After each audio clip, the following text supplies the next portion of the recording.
ഇന്നലെ അശ്വന്ത് ഗോക്ക് റിവ്യൂ ഇട്ടുണ്ടായിരുന്നു.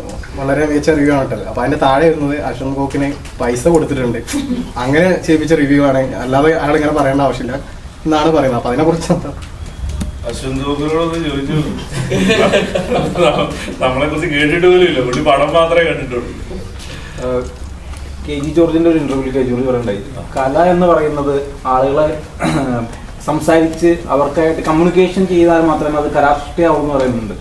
അതുപോലെ തന്നെയാണ് ഇവിടെ അവാർഡ് പോലെയുള്ള ഒരു സിനിമ എന്ന് പറയുന്ന ഒരു സൃഷ്ടിയെ എത്രത്തോളം കൊമേഴ്ഷ്യലി കൊണ്ടുവരുന്ന ഒരു പ്രക്രിയ ഉണ്ടല്ലോ, അത് എങ്ങനെയായിരുന്നു ആ ഒരു എപ്പോഴും ഞാൻ ആലോചിക്കും. ഇപ്പൊ ആൾക്കാർ എന്താണ് ഈ അവാർഡ് സിനിമ എന്ന് പറയുന്നത്. ഇപ്പൊ അവാർഡ് സിനിമ ജനറലി പറയുന്നത് ഇപ്പൊ ഒരു ആർട്ട് ഹൗസ് സിനിമയാണെങ്കിലും ഈ പറയുന്നത് നിങ്ങൾ ആൾക്കാർ അവാർഡ് സിനിമ എന്ന് പറയുന്ന സാധനം 2 മണിക്കൂർ 2.5 മണിക്കൂറാണ്. ഇപ്പൊ നമ്മുടെ പോലത്തെ ഒരു പടവും 2.5 മണിക്കൂറാണ്. ഈ ഷോർട്ട് കട്ട് ചെയ്യാതെ വളരെ ലോങ് ആയിട്ട് ലെങ്ത്തിൽ ഷോർട്ട് വെക്കുകയും ആൾക്കാർ സംസാരിക്കാതിരിക്കുകയും ഒരുപാട് നിശബ്ദത വരികയും, ഇതിനെയാണ് ഈ ആൾക്കാർ അവാർഡ് സിനിമ എന്ന് പറയുന്ന സാധനം.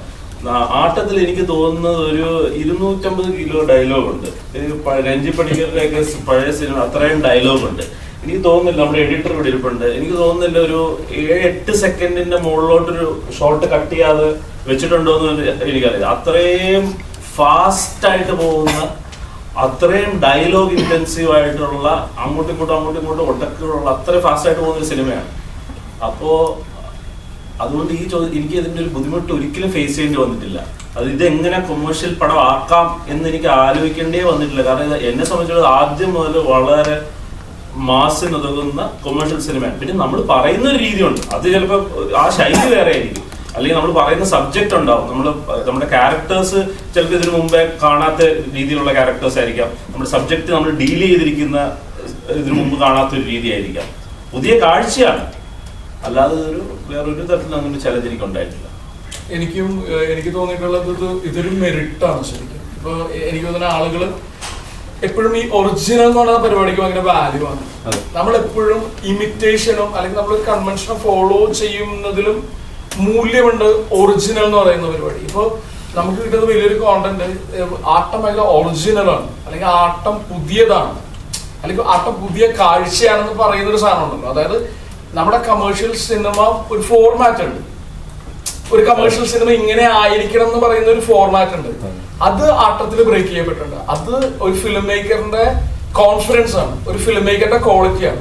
സാധാരണ നമ്മൾ കാണുന്ന സിനിമകളിൽ ഇപ്പൊ ആട്ടത്തിലുള്ളതിന്റെ ഒരു 100 ടൈംസ് ബാക്ക്ഗ്രൗണ്ട് സ്കോർ ഉപയോഗിക്കും. അപ്പൊ ഞാൻ ഈ ഫിലിം മേക്കറിനെ റെസ്പെക്ട് ചെയ്യുകയും അല്ലെങ്കിൽ ഇവന്റെ ടാലന്റ് ഞാൻ പറയുന്നത് എന്താണെന്ന് വെച്ച് കഴിഞ്ഞാൽ ആ ബാക്ക്ഗ്രൗണ്ട് സ്കോർ ഡിപ്പെൻഡ് ചെയ്യാണ്ട്, ആ സ്കോറിന്റെ ആവശ്യമില്ലാണ്ട് ഇവന്റെ ക്രാഫ്റ്റിലും ഇവൻ എഴുതിയ സീനിലും ഇവൻ ആളുകളെ എൻഗേജ് ചെയ്യിക്കുന്നുണ്ട്. അപ്പോ ആനന്ദിന് തോന്നുന്നില്ല അവിടെ സ്കോർ ഇട്ടിട്ട് അടിച്ചു കയറ്റി ആളുകളെ പേടിപ്പിക്കണം എന്നുള്ളത്. അതൊരു ഫിലിം മേക്കറിന്റെ ചോയ്സ് ആണ്. അപ്പൊ ഒരു കമേഴ്ഷ്യൽ സിനിമയുടെ സ്വഭാവത്തിന് അല്ലെങ്കിൽ അതിന്റെ അതിന്റെ ഒരു ചുറ്റുവട്ടമുണ്ടല്ലോ. അപ്പൊ അത് ബ്രേക്ക് ചെയ്തിട്ട് ഒരു പുതിയ ഒരു കാഴ്ച അല്ലെങ്കിൽ ഒരു കഥ ഒരു പുതിയ തരത്തിൽ പറയാനുള്ള ശ്രമം നടത്തുന്ന ഒരു പുതിയ ഫിലിം മേക്കറിനെ ഇപ്പൊ സിനിമയിൽ ഇല്ലായിരുന്നെങ്കിൽ ഞാനിവിടെ ഭയങ്കരമായിട്ട് അപ്രീഷിയേറ്റ് ചെയ്യും. അവിടെയാണ് ഫിലിം മേക്കേഴ്സും ആർട്ടിസ്റ്റുകളും ഗ്രേറ്റ് ആകുന്നത്.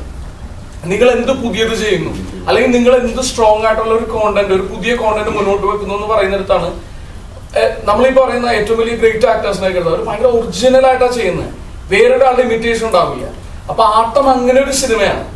ഒരു കമേഴ്ഷ്യൽ സിനിമയുടെ ഒരു അല്ലെങ്കിൽ അതിനൊരു രീതി ഉണ്ടല്ലോ, അത് ബ്രേക്ക് ചെയ്തിട്ട് ഭയങ്കര ഇന്റൻസ് ആയിട്ടുള്ള നല്ല പേസ് ഉള്ള ഒരു സസ്പെൻസ് ഡ്രാമയാണ് സിനിമ. ഭയങ്കര ഇന്റൻസ് ആയിട്ടുള്ള ഭയങ്കര എൻഗേജിങ് ആയിട്ടുള്ള പടമാണ്. അപ്പൊ ഇതിനെ മറ്റേ ടാഗിൽ ഒതുക്കരുത് എന്ന് പറയുന്നതാണ്. അപ്പൊ ഞാൻ അപ്രീഷിയേറ്റ് ചെയ്യണം. അതായത് ഇത്രയധികം ബാക്ക്ഗ്രൗണ്ട് സ്കോർ ഉപയോഗിക്കാണ്ട്, അല്ലെങ്കിൽ ആക്ടേഴ്സിനെ യൂസ് ചെയ്ത് അവരുടെ പെർഫോമൻസിനെ ട്രസ്റ്റ് ചെയ്ത്, അല്ലെങ്കിൽ ഇവന്റെ എഴുത്തിന്, ഇവന്റെ ഡയലോഗിനെ, ഇവന്റെ സ്റ്റോറിനെ ട്രസ്റ്റ് ചെയ്യുന്ന അത്രയും കോൺഫിഡൻസ് വേണമല്ലോ നമുക്ക്.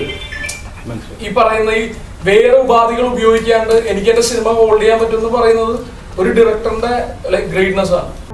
കൂടുതൽ വീഡിയോസിനായി B4 Place ഫോളോ ചെയ്യൂ, സബ്സ്ക്രൈബ് ചെയ്യൂ.